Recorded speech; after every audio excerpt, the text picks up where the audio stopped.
Hello guys, কেমন আছো সবাই? আশা করি সবাই খুব ভালো আছো।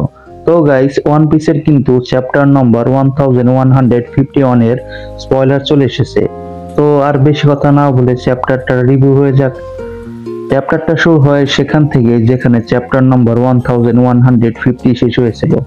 মানে ইমু জায়ান্ট ডিমন আর নাইটমেয়ার ডিমন্স গুলোকে অর্ডার দিয়েছিল জাদুকে মেরে ফেলার। এরপরে আমরা দেখতে পাবো ইমু আরো অনেক জায়ান্টসদের ডিমনে পরিণত করে দেয়, আর কিলিংহাম বাচ্চাদের স্বপ্ন থেকে আরো অনেক নাইটমেয়ার ডিমন তৈরি করে। এরপরে আমরা কিলিংহামের হাইব্রিড ফর্ম দেখতে পারবো, যেখানে সে মানুষদের মতন দেখতে। এরপর আমরা একটা ফ্ল্যাশব্যাক দেখতে পাবো যেখানে চপার গাবানকে বাঁচিয়ে নেয়, আর তার সাথে সাথে লুফি চপার আর গাবানের প্রেজেন্স ফিল করে। এরপর আমরা দেখবো যে মোসা শেষবারের জন্য লোকিকে ফোন দেয় তাকে ধন্যবাদ জানানোর জন্য। কিসের জন্য ধন্যবাদ জানায় এটা আমাদের স্পয়লারে জানানো হয় না, এটা আমরা হয়তো চ্যাপ্টার আসলেই জানতে পারবো।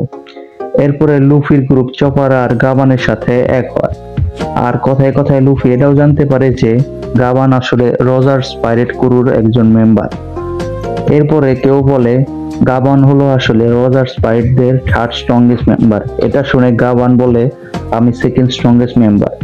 তাদের কথার মধ্যেই ইমু আবারও কঙ্করার হাকি ইউজ করে, যেটা সেন্স করে সবাই শক হয়ে যায়, আর লুফি সাথে সাথে বুঝে যায় যে এলবাপে এখন কি চলছে।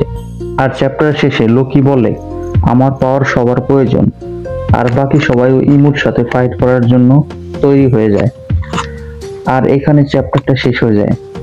তো গাইস, অফিসিয়াল চ্যাপ্টার শুক্রবারে চলে আসবে। আমি চেষ্টা করব শুক্রবার বা শনিবারে চ্যাপ্টারটার ফুল এক্সপ্লেন করার জন্য। ততক্ষণের জন্য বাই।